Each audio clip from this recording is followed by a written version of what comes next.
How to disable developer options on any Android?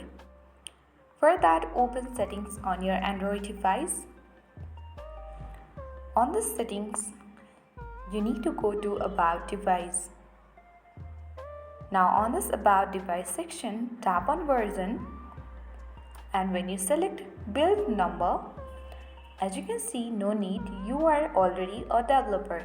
This means the developer option or developer mode has been turned on your Android device. To disable developer option on any Android, you have to come back from this section, and on the search bar of settings, you need to search for developer. When you search developer, you can see developer options. Tap on it. And in order to disable developer option, it's quite easy. Just you have to toggle off this developer options button. And after that, you can tap on OK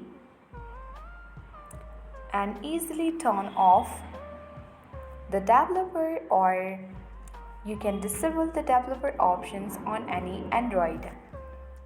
I hope this video was helpful. Thank you for watching and see you in the next video.